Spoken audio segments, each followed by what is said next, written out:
Hi, Vibrations Loves. Thank you for joining Moving Abroad 222 podcast today. I am your host, Alay Washun, and today we have a very special guest. Can you introduce yourself? Hi, I'm Amanda Gedney, and I'm the founder and CEO of Settleinabroad. I love it. I'm so excited. I'm so happy that we finally got to connect today. Me I'm too. so excited for you to share your journey. So we're going to get started. We're going to jump right in. So, originally, where are you from? I'm from New York.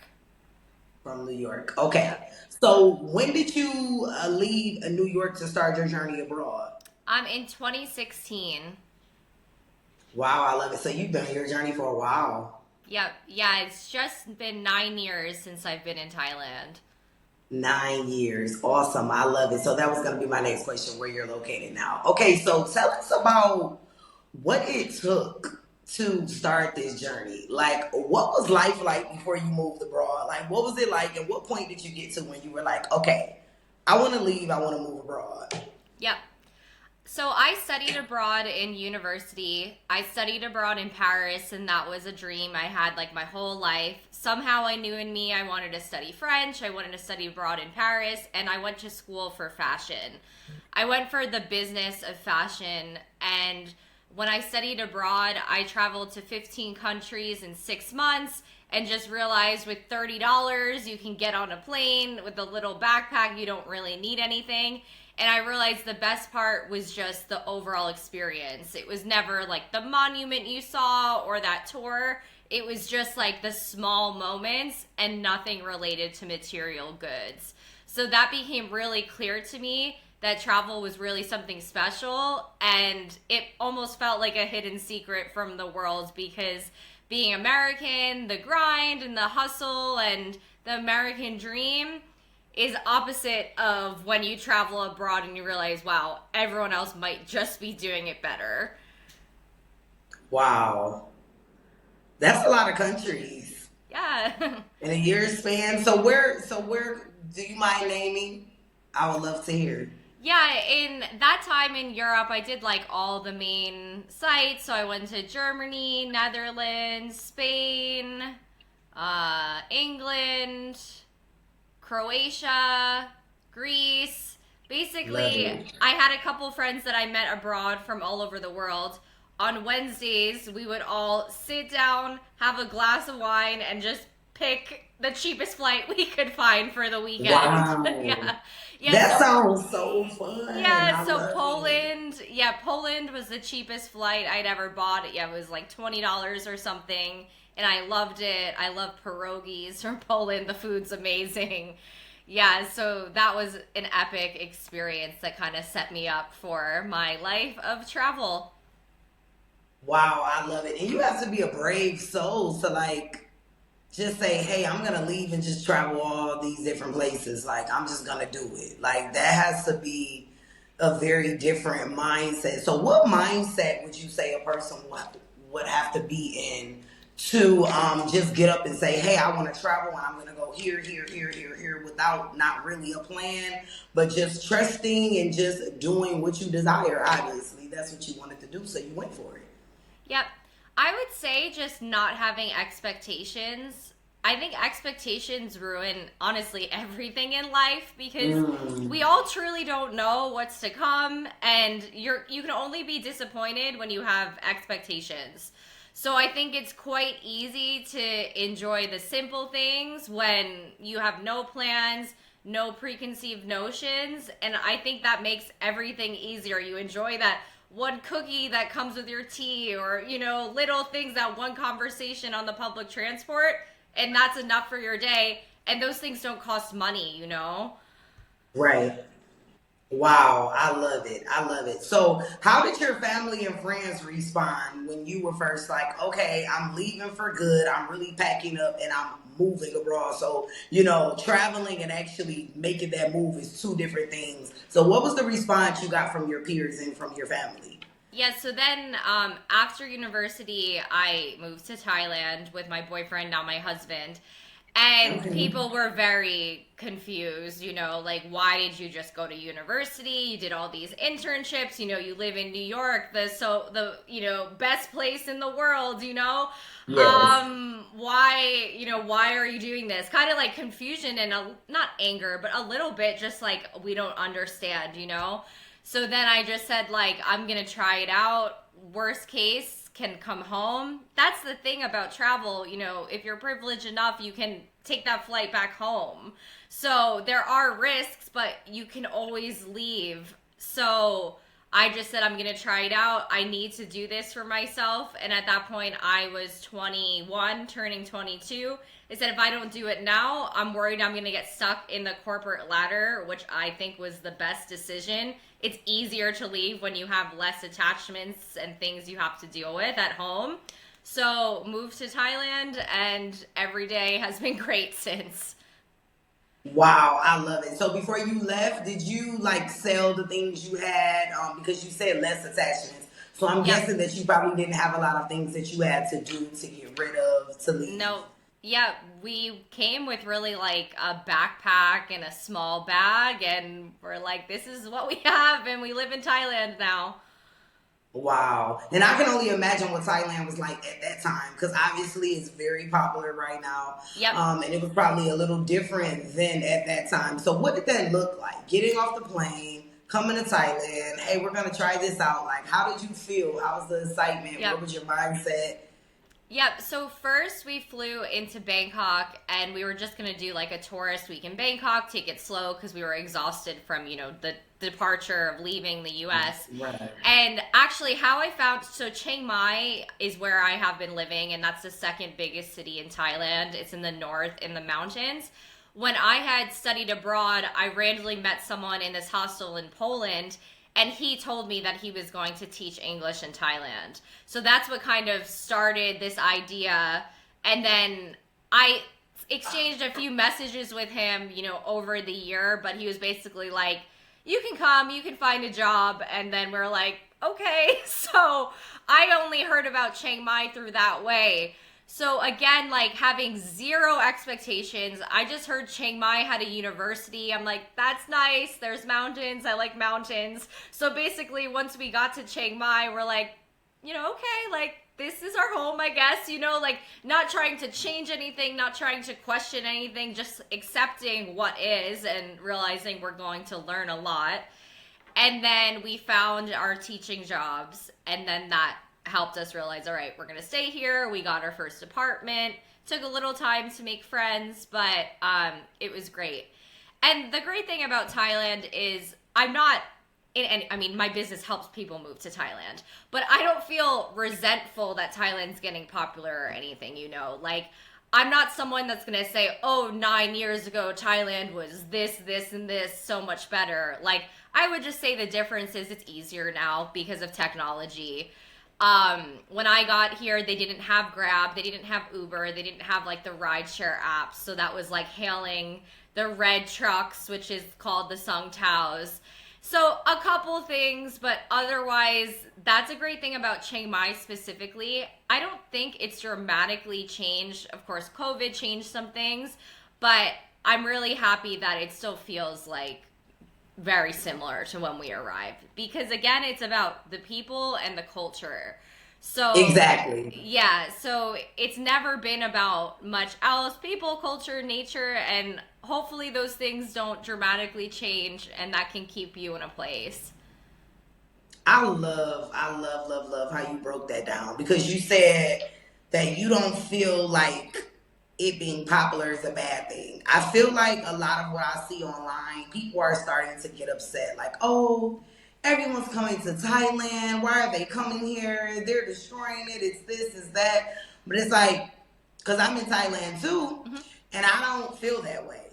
So Yep. when I see people coming, I get excited Yep. and I actually want to hear their stories. I want to like talk to them, connect.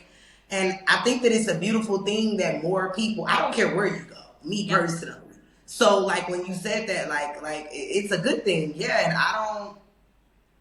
I haven't been here as long as you have, but when you said you don't feel like it has drastically changed, Chiang Mai in particular, it's like, yeah, it's slow pace. I feel like it's slower than Bangkok. So, of Yep. course, there's going to be differences.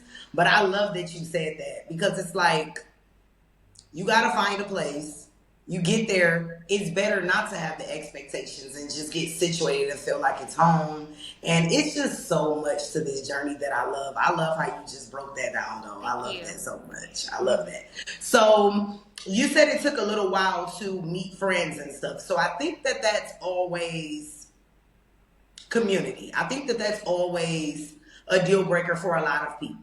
Because they're like, I don't want to go to a place and I don't want to not have people around me that I can connect with that feels familiar, because obviously some people don't speak English. Yep. So how did you go about community? What steps did you take, and what advice would you give others as far as to meet people when they're moving abroad or traveling abroad? Yeah, just putting yourself out there, like doing something new. The great thing about Thailand is that many people have hobbies, and with the communities located all over the world, there's so many different Facebook groups. Actually, Facebook is still super active here and a great way to find activities and events. It's really just being open-minded and just be willing to talk to anyone, because especially as you get older, it can feel weird to make new friends, or if you haven't been out of your hometown, like making new friends might completely feel like something scary. But most great things come when you step out of your comfort zone. So that's the same thing about finding friends. Just doing something new and being open-minded is really the only way. And patient, because also every conversation you have with people aren't going to be perfect. And you have a choice of who your friends are, right? So just not being discouraged and giving up. Maybe that one night you didn't really resonate with people. Just keep trying. And if you're not like a night person, day, morning, like there's so many activities to do in this world and life. So it's just being patient and not giving up, and you'll find the right people. I love that. Being patient and not giving up, guys. You hear that? And yeah, because you're going to meet people from all different walks of life. And I love that you said be patient with people, because there are going to be things like cultural differences. Yep. Sometimes language barriers, even mindsets. Because they might not live the way you live, but you might still be able to find a friend in them. You get what I'm saying? Yeah, exactly. So, yeah, and age, and that's what's beautiful about being abroad too, is age is that classic age is just a number. Like, one of my best friends in Chiang Mai is 78 years old. Like, yeah. So that's a great thing that I think is really nice, is that many people come here are starting their lives over at age 60, and there really is no barrier between age. So I think that's quite cool, because yeah, age really doesn't matter. And people older have like epic experiences in life. So I think it's wild that at least in America, it's often separated by age. Like, why is it like that? So when you move abroad, that's what really opens your mind to meeting just people based on their energies and everything else. Yeah. And then it just gives you a different perspective you learn so much about yourself and people, I find. Definitely. Like when you say about the age differences. I met a lady yesterday. She was my Grab driver. And she kept saying, I'm an old lady, but we had a time. The ride was so good. We talked and she's like, let's exchange numbers. I'm going to invite you out. Mind you, age difference. Yep. Totally different. But I'm like, this lady is fun. I like her conversation. She can speak a little English. So I definitely get it. Like, the ages do not matter. If you find a friend, you find a friend. Yep. So I want to talk about visas, because I know that back then when you first got here, it was a little different as far as the visa process. I know that the laws are always ever changing. Yep. So how did you go about the visa process when you guys first got here? And what advice would you give to people as far as for like visas? Yeah, that's a great question. That, I would say, is the major thing that's gotten easier in Thailand, which is beneficial now. This new DTV, Thailand's Destination Thailand visa, which is the official digital nomad visa, that's incredible for people. That really has opened up doors to Thailand. So that's only been around for a year now. So that's fantastic for people. When we first moved here, we just came on tourist visas. As an American, it was less when I came here. It was 30 days, extend 30 days. So now you get 60 days, can extend 30 days on a tourist visa. But because we got teaching jobs, we got work visas from it. So I still help teachers move to Thailand, and that is a huge benefit. It's just like you get a job, and if we help you find a job, it's at a school that will sponsor you for the correct work visa and everything. That is a huge benefit of teaching, is that the visa comes with it, nothing to worry about. The government's really happy when people are on work visas, so that's a big benefit. That's easy to settle in here, and that was easy for us too, because visas and all that paperwork was brand new to us at the time. Yeah, and it's a lot. Yes, yes. Especially if you're new to it. Yep. Okay, so that goes into my next question with the teaching. Now, is that something that you experienced or did before you came to Thailand? Did you always have a knack for teaching, or that was just something, an opportunity that you saw and you were like, I want to try this. I think it'll be great. That was pretty new to me. I've always been comfortable with public speaking. I've been a camp counselor, stuff like that. And when I studied abroad in Paris, an opportunity came up to pick up kids from school and basically speak English at them. So I was like, you know what, maybe I should take this. Maybe I'll want to teach English someday. And I just felt this within myself, like doing this in Paris can't be a bad idea. So I loved it. I was very surprised doing that when they said day one, pick up the kids from school. These kids go coming out on their scooters. They're like stand-up scooters. And I'm like, wait, no one told me this. So the Paris streets, I'm running. I am responsible for these children and I don't 100% know where their house is. Wow. So that was an experience. So that was something I had recently on my resume. But I knew moving abroad at that time, I had to have a job. I had to make money in some way. And just graduating from college, that was a great opportunity. In Thailand, you just need a bachelor's degree in any subject to be able to teach English. And TEFL, which is this teach English as a foreign language certificate. So my husband and I, we did that. And teaching, we both really, really enjoyed it. I love it. So I want to clarify something. I think that there's a lot of confusion around this. So can you still get a teaching job even without the bachelor's? Is there still even opportunities at all? I see some back and forth online about that, so I wanted to clarify that. Yeah, unfortunately, not really. To get a teaching job in Thailand, they require a bachelor's degree, and that's a document you need to put with your visa application. So there's really no way of going around it.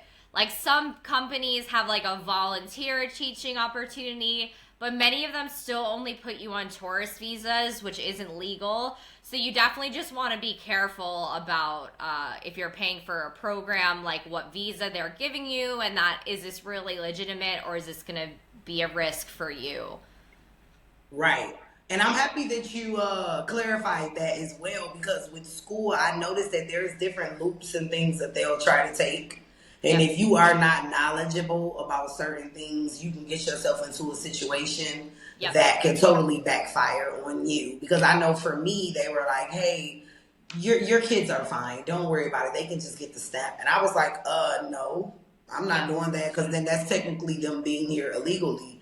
But of course, it's the school. They're trying to figure out how to, and it's not really I didn't really look at it as a bad thing. I just more so looked at it as misinformation. So I always tell people, know what you're doing, do your own research, Exactly. Because you're the only person responsible for you. So, you always get second opinions about anything in life, but especially being abroad, it can be really confusing. So again, that's actually why I set up my company in Thailand, because I felt like there needed to be an additional help from someone who's done it before.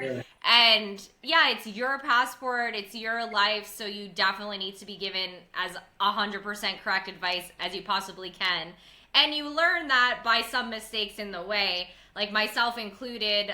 That's how I set up my business, because I knew I was given bad advice here and there, and no major consequences, but realizing that wasn't the right advice. And now I learned this way, this is better. And you can always be learning like that.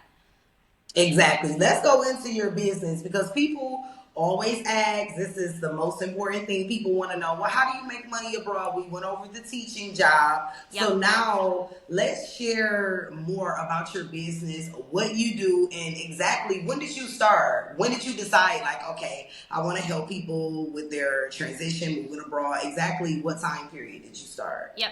So I started in 2017. So basically, when I was a teacher, and within 6 months, when we felt like, okay, we made it, you know, we have hope, we have some friends, we're not leaving here, then I realized I'm like, okay, I have this business background, this is the time. So I started by just moving teachers first, because that's exactly what I knew. Okay. I found my own job. So pretty early on, I started helping teachers fully relocate to Thailand. And I started with just Chiang Mai first. So it was teachers first, and then Yep. you expanded. Yep. And then when I set up my business, because in Thailand, you really need a legal team for many aspects. Like, you cannot set up a business on your own as a foreigner. You need a lawyer to help you with paperwork. So I had a lawyer, and she was great. She helped me at the time. But then when accounting and tax year came, wasn't given the best advice, and I learned from there. And I realized, like, she didn't do anything majorly wrong. It's just I should have been keeping track of dates that I didn't know. And again, you're the one responsible for yourself. It's my name Right. on the paper. So I just realized that you need someone else looking out for you if you can. So I found another lawyer, another team, and started really like fostering my relationships with these people, not fully knowing where it was going, but then realizing like they're helping foreigners, but they kind of need help with like the customer service aspect. They like to do their job. It's really difficult to understand foreigner situations. So then I realized that my job was necessary.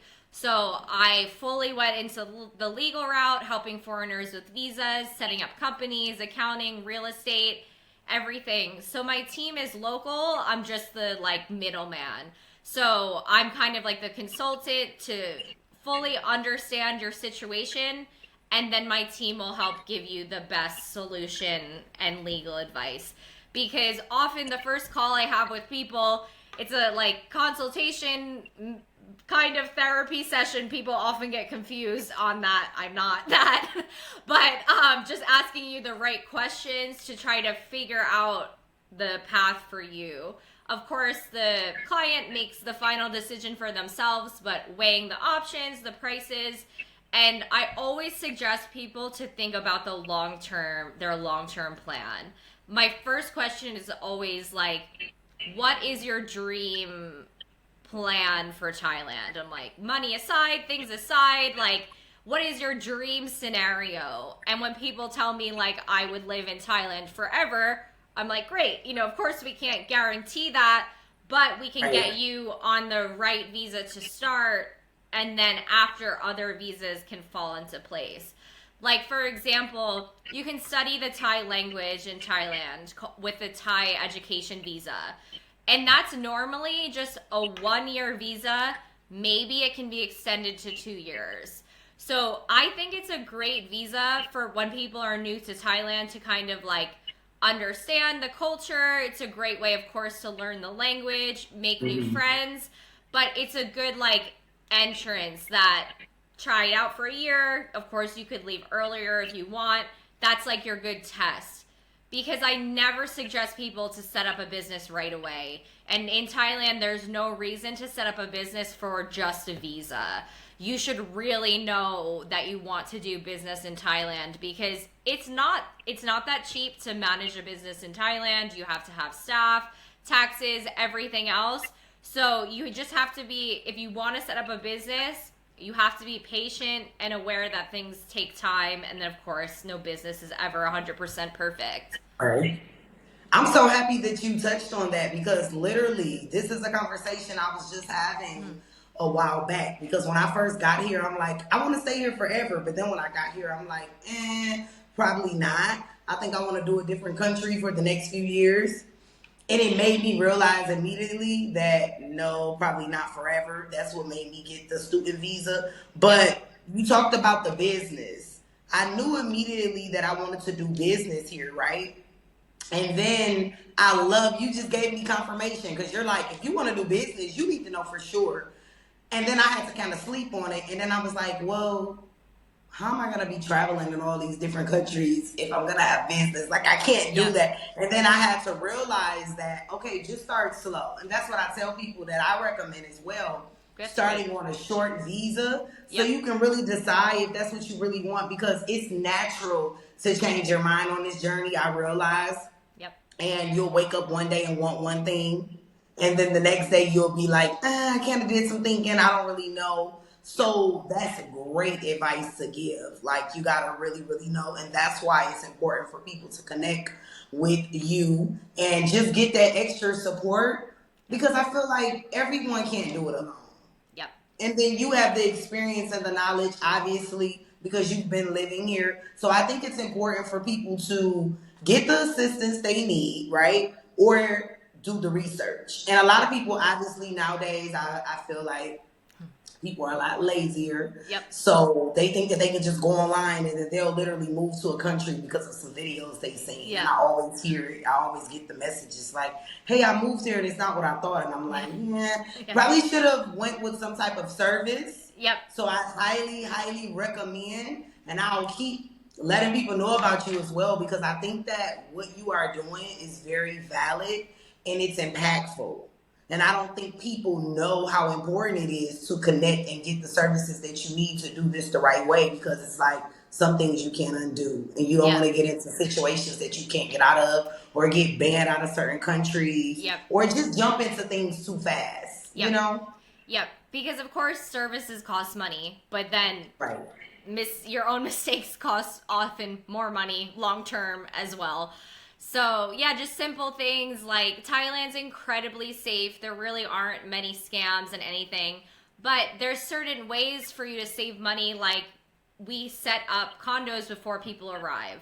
So if you're someone, especially traveling with a pet, that's usually what people do, is we help them find their accommodation remotely, set it up for them, buy everything for them. They come in a fully stocked condo or house with, their kitchen goods, their pet food, their bedding, everything that they need. So the second they walk in their door, they're home already.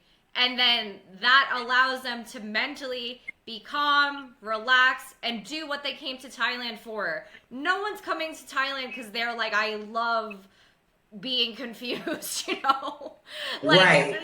no one's like, oh, I want that anxiety feeling, that's not why you're moving abroad. Like, of course you're gonna have that feeling somewhere, somehow, anyway. There's no way to eliminate it, but there's certain things you can control, like where you're going to sleep the night you arrive, whether you want that in a hotel or this is your bed for the next 6 months. And then you might have to work the next morning if you're working remotely, and focus on making money, not these little details like I saved you 3 days of time buying you the right towels and everything. So these are the little things that you can control to like set yourself up for success, basically.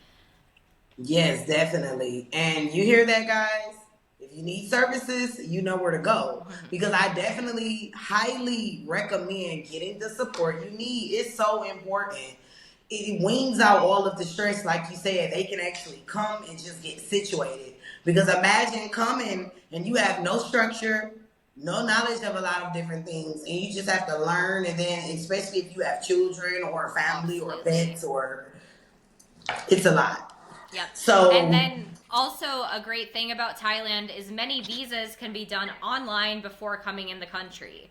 So I love for my clients when they arrive in Thailand on their long-term visa, go into their home, I'm like, you're like 2 years ahead of other people arriving. Absolutely. And now you can just enjoy your life. You're moving to Thailand to relax, enjoy your life, not worry about things. And then that gives you the time to still make new friends, connect with your friends and family at home, work. It just saves you so much time. But the main thing I tell people with moving to Thailand, or really moving abroad anywhere, is get your priorities straight. A lot of people, that's kind of the main thing I do on the first call with people. It's like they're they're fixated on things they believe are really important, but I'm just like, number one is your visa. Like, all those other things we can sort out. Number one is your visa. You need to figure out how you're going to legally stay here. And if you can come on a long-term one, if that's what you want, that you don't have to worry about anything moving forward. So the new DTV visa, you have to apply outside of Thailand anyway. So even if you're in the US, you can apply from the US and then get it approved before coming to Thailand. And the DTV is the best for families as well. Children and spouses can get dependent visas.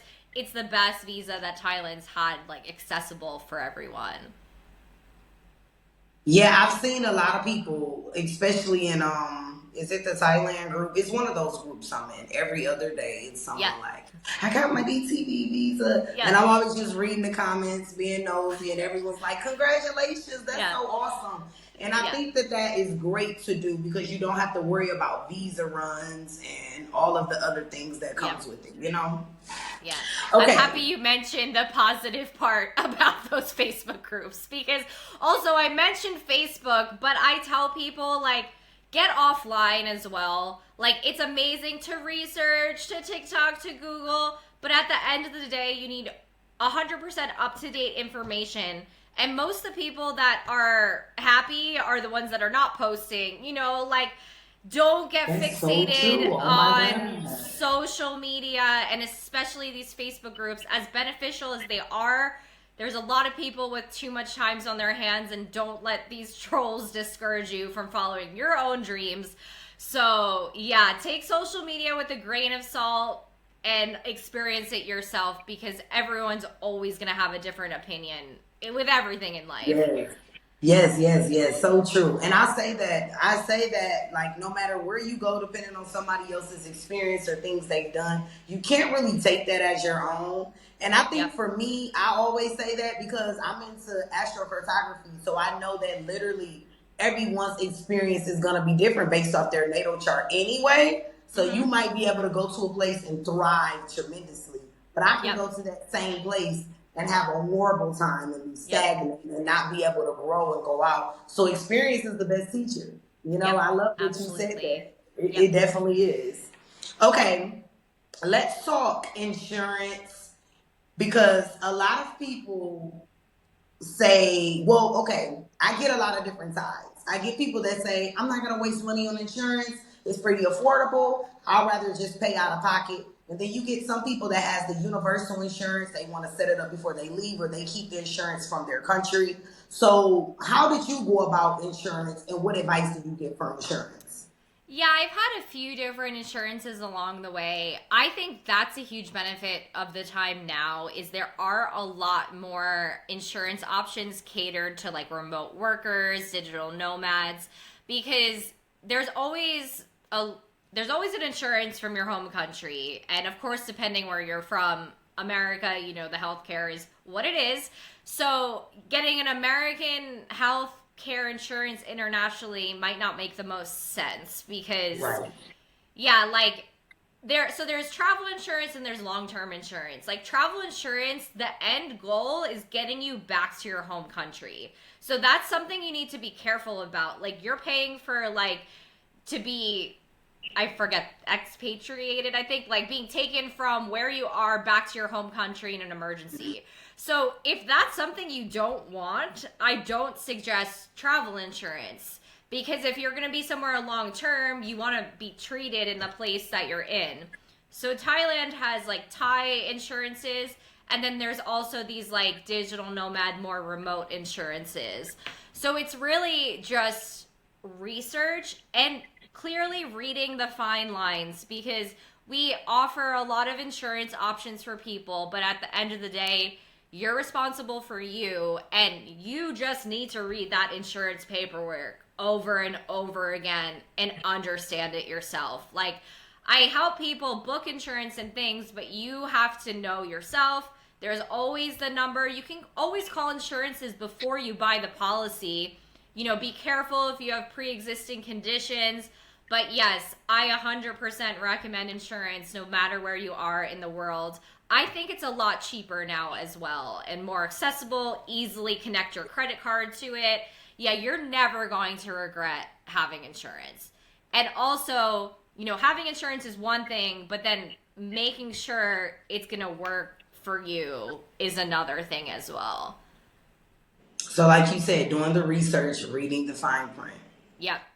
Yeah, but Very TikTok's important. not going to do that for you. We still have to read the package that they give you, that long PDF, spend as many days as you want, but that and calling the insurance is how you're going to figure it out.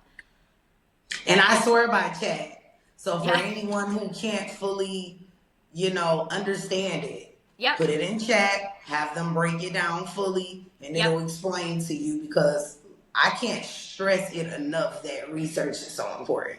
I don't know, maybe because I'm a huge researcher, I try to push that on people, because I've realized how beneficial it has been for me in my life and places I have gone just off research. And then you'll stumble across other things that you never knew mattered when you're doing research about something else. Definitely. So definitely apply that. Okay, so I want to go into culture shocks. I always like to talk about pros, cons, and balance it, because I feel like people glamorize moving abroad, and sometimes it creates delusion in people that, oh, this is an escape, it's gonna be wonderful, no problems, and then they get to a place and they have problems, and they have a mental break. Yep. So what culture shocks did you experience throughout your journey? Just three culture shocks that you could probably give us, and how you dealt with them. Well, number one is probably just like, again, patience is just the key to helping with anything. Just like Thailand, things change all the time. So not blaming anyone for those changes. Like, especially on my first visa, first paperwork, first apartment, just like the realtor doesn't show up, or, something like that. It's just like not the American, like, I'm right. It's like, I just love Asia being the collective society. So I would say that's like a great culture shock, that it's like Asia is really like people helping each other. It's not super individualistic. Like, it's not just about you. Yes. So that's something that I would say was a culture shock, but in like a great way. And especially during COVID, seeing how Thailand and Asia was like, that was eye-opening in the best way too, that it's not just about you. Like, people really care about each other, whether they know each other or not. So that is the like great culture shock of Thailand that I love. But of course, like, I can put this into words now, but it took years to kind of like figure out what was going on to put, like a definition to that. Yeah, to put a definition to that. Yep. Okay, you have any more? Yeah, I would say being a teacher, so I still recommend people to teach in schools, because I think that's the easiest way into the local culture, between the kids, the parents, the local teachers. Just throw yourself in. So that's what I did. So like, some of the food was kind of shocking for sure, like what the teachers were eating, and I always just make myself have a bite of things. I think that's the hardest thing, is saying no when someone offers sharing something with you. So, they had like this is a very northern Thai meal. It's like a pork blood stew situation. So things like that. And you see the love that the teachers are putting into that. They're cooking that thing for the whole day, having so much fun, and you're not going to say no to trying that. So definitely food in general, going right the local way was a bit shocking for sure. Wow. Okay, so I don't eat pork, so that would have been hard for me. Yeah. And I noticed that here, they eat a lot of pork here. Yep. So it's always hard and an adjustment. Yep. That's a culture shock for me, because I'm like, we don't eat pork, so we constantly have to say, no pork, sorry. Yeah, and I hardly eat it as well, but there are other ways around it, I think, Thai people are just the best people in the whole world. So they're not going to be mad. They're going to be fine. But there's something else you can do, like bring them something or ask them questions about something else. Food is sensitive. Of course, you have food allergies and anything else. But just, there's some way to like fix it or just make them appreciate that you're understanding they're appreciating you. So, you know, fruit, or Thai people just love sharing food. So that's my number one thing, is that if a Thai person shares something with you, like accept it and give them something else too. Like sometimes if I'm in a Grab and I'm eating mangoes, like I'll say in Thai to the driver, "Do you want one?" They're like, "Yeah." Yeah, like, so I would highly suggest that, especially if you're new to Thailand, you're sitting in the back of your Grab car, you know, Grab is the equivalent of Uber in Thailand, like, share with them. They're gonna be happy. You're gonna leave that car ride with a brand new friend, so...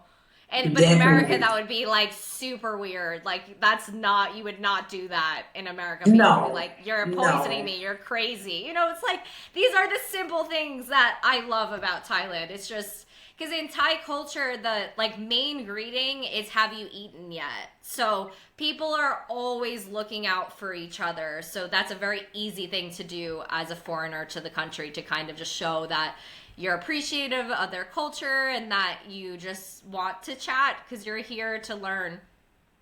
I learned that right away, and I love food. I'm always eating. So when I learned that, I was like, that's perfect for me. It's so easy. Yeah. Because no, I haven't eaten today. Not at all. Yeah. Thanks for the reminder. Yeah. Yes, yeah. I love it. Constant reminder. Yeah. Okay, so what pros would you say? Like, what advantages would you say it would be for moving abroad, or at least traveling abroad? I like to throw in both, because for the people who possibly can't afford or just doesn't want to, but should experience it, what advantages would you say come with this journey? I would say the disadvantages is your life is never the same. So if you're willing to open up your world, then you should absolutely travel. The travel bug is real, but also know that, nothing is permanent. So try it out and just know yourself. So I think you can learn about yourself by traveling. So those are the early days, like the early days of my traveling, like I was perfectly fine sleeping in, a bunk bed in a 15-person hostel. I am a much light sleeper in my older age, and I don't love that anymore. But those type of experiences made me learn so much about myself, like what you can handle, what you can need out of your comfort zone. So not having like a huge budget for travel. Like when I first started traveling, if I stayed in 5-star hotels right away, like I wouldn't have learned a thing about travel. Like now I love the luxury and I appreciate the luxury, but if I started that way, it would be completely different. Now, like I have way more extreme gratitude for these nicer places and kind of just understanding your environment. So basically just go, like, to travel or go abroad, just try, because you don't know what's going to happen. And for the most part, it's probably going to be positive. And if it's not, you can go home. But often, anything's going to be more exciting than at home, I guess, depending where you're from. Yeah, definitely. It's experience. I can't go any more than that. It's like so big, and it's a major thing that I feel like people should apply to their lives in all aspects, is knowing that experiences helps you. It helps you grow. It helps you understand yourself more, life, other people. You can show grace to people based off your experiences. You get it, so I love that. Okay, so I want to ask about adjusting. So for people who have already moved abroad, right, and they're having maybe issues with adjusting, because I feel like this is something that's not talked about enough for the people who are already on the journey. What advice would you give? Like, how would you go about having issues with adjusting? Because there's so much that comes with it that I don't think people really think about. You're not going to be able to find your local foods that you're used to looking for, even with grocery shopping, right? Even with like the doctor in the hospital, you're probably used to just calling up your MD like, hey, it's not the same. And even like sightseeing, going to your favorite hangout spots, obviously you have to find all of these new places and new things, right? So what advice would you give to adjusting when people do move abroad and they're in a moment where they're just like, I'm having a hard time adjusting, like I'm not Yep. used to this, but I want to stay here. What advice would you give? Yeah. Well, I would say your advice of the starting slow. I think that's an amazing advice, and it goes well with mine of like patience. It's just Mm-hmm. like knowing yourself is a part of the journey. So if you have been like escaping something and then moved abroad, you're gonna feel it when you're abroad. So there's truly no escaping yourself. So it's important to know it's important to know yourself, but that can take your whole life. But little by little, you can learn more pieces about yourself. So when you move abroad and you have that first feeling of homesickness, or you feel like everything is not working out for you, again, it's down to the priorities. Like, are you just uncomfortable, or is this really not the place for you? Like, there are certain clients I've had that like they don't have the savings, or they have a sick family member at home or things. There's just so many things pulling them back. Then you can listen to those things. Like, again, you're abroad for yourself most likely, so just really think within yourself, like, is everything failing, or am I just tired? Am I just nervous? Like, slow, like when I first came to Thailand, we spent that week in Bangkok. Like, we saw things, but we were tired. Like, we slept, like we got ourselves like that at that time. Getting ourselves our own hotel room, was insane. That was the first time that I like booked a hotel room, and that was $30 in Bangkok. As a student, that was still like amazing to do. Yeah, yeah. But I knew like we're tired of people telling us we're crazy. It's not gonna work out, So it's like, take care of ourselves and then figure it out. Like, yeah, because often people just move around because they're running from something. So you need to take care of your mental health, which can feel, of course, harder when you're abroad. But again, like, movement, if you used to exercise in your home, remember, like, when you come to abroad, there's gyms. Like, yes, you might feel like that, oh, I have to do this like scenic walk. Like, you can sit on the elliptical and then listen to your favorite podcast, and just that, and then walking to get a coffee might be enough to make your day better. Like, there's no expectation that every day has to be this jam-packed thing.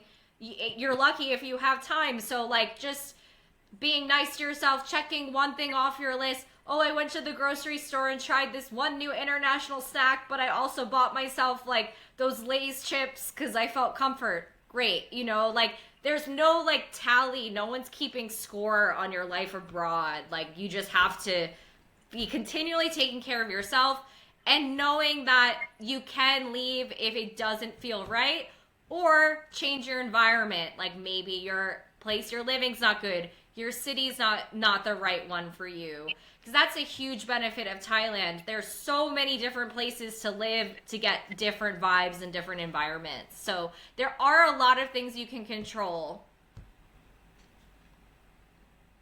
It is. It truly is. I just love this. I love the journey. I love that it's so many different layers of it and how to go about it. So that goes into the next question. Mental health. Mm-hmm. What do you do for mental health to keep yourself grounded on this journey? Yep. And I feel like that's a forever journey too. Like, I'm always learning what doesn't work and what you have to figure out. But I just think that exercising in whatever way is super helpful. Like, I felt like I used to exercise more for like image, but now I exercise more for my mental health. So Yes. yeah, that was a big game changer to me. Like, of course I like an intensive yoga class, but an at-home yoga or YouTube video, I always know I'll work better that day, or conversations will feel easier. Just exercise is number one. And yeah, it's always, especially as an entrepreneur, your days can be really, really unpredictable. I'm not an expert in this in any way, always learning and adjusting, but just knowing what like fills your cup, what fuels you. Like, the amazing thing about Thailand is spas. Like, you can have a 4-hour spa day for less than $100. Like, Yes. like getting massages here is just unbelievable how that's such a quick fix, and most of the world that's not a normal thing that you can do. So honestly, that's a huge benefit for me about Thailand is the spas. Like, I love an herbal steam. I love a bath, like things like that, that helps your mental health. And depending on where you are, there's different things that will be cheaper to be a quick fix for your mental health too. Like, when I visit America, I struggle so hard not being able to get a massage. And here, in Thailand, it's very funny, like, conversation with people. It's like someone's complaining, like, oh, I haven't gotten a massage in a week. And imagine complaining that in America. Like, no one can afford massages. Yeah. Yeah. That's so true. And it's so funny you say that, because I actually didn't go to get massages back home. And as a mom, no way. Yeah, no way. And as a mom, I'm like, man, I'm with my kids 24/7. I didn't even say, since I've been here, I've had 2. Yeah. Oh, you need more. You need more. Yes. Nice and intense. Yeah. And I always tip really well, and Of they're course. like blown away. Yeah. But like, I have to do that. Like, I'm just a big tipper. If I like a service, I like to show that. And they're always so amazed. And I'm like, no, you just gave me a whole different body, mind, everything. Like, of course, I'm going to tip you great. Like, I love the massages. They are so good. I love them. I love them. Yeah. Okay, so I kind of feel like we covered a lot, even though this question, it seems like, well, the questions are different, but I feel like we're covering other questions while we're into other questions. So, the next question was going to be, what advice would you give to someone looking to move abroad? Like, if they came to you or they were just like, hey, I really want to move abroad, I don't know where to start. Like, what's a key factor that they need to know or that they need to apply, or just any advice that you would give to that person? I would say having savings is important. So coming to Thailand, it may be cheaper than where you're from, but no matter where you're going in the world, having some savings is going to help you with everything. But also, I moved to Thailand when I didn't have much money saved at all. But I had a plan. I was getting a job. I knew that I was coming to Thailand with about like 2 months of money for not having a job. After that, if I didn't have a job, I needed to figure something out.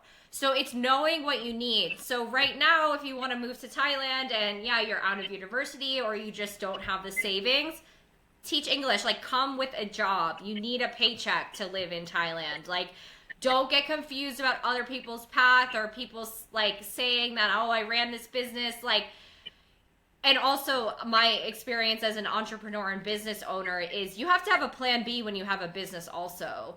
Like, I wasn't full time for at least 3 to 4 years in my business. That, businesses always feel stressful, but that's something I could control. Like, I could pay my rent, I could pay my living, I could pay for, my going out and things. So just being real about your finances. You have savings, knowing like how many months you can be okay if you're not working or if you're sick, or knowing I need to make money, make sure you're going straight to a job day one. I love that. You said have savings, have a plan. Yep. Savings, have a plan. Yep. Because a lot of people, they don't have a plan. I get it. I see a lot of stories. Obviously, I promote a lot of these stories too, where people are just brave and they're like, hey, I just took that nudge and I went. But those people are built different. Yep. And I like how you're like, you got to have a plan. No matter who you are, guys, you got to have a plan. Yep. Have to, because you don't want to crash and burn. It's very possible to do so. Yep. Okay, so where can we find you? Yep. So my company is called Settleinabroad, and we're on all social media, YouTube, Instagram, Facebook, TikTok, and my name, Amanda Gedney. You can find me on all socials too.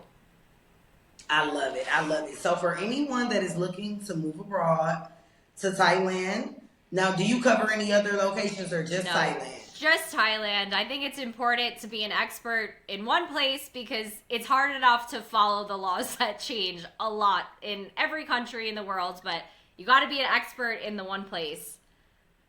I love that. I love it. You've been saying a lot of like things that are so valid and important that I don't think people think about. So you got to be an expert of something, because Yes. it's easy to be a jack of all things and a master of none, right? Yep. So I love that you touched on that. Yep. So if anyone is looking to move abroad to Thailand, I'm going to put her information in the description so that you guys can book.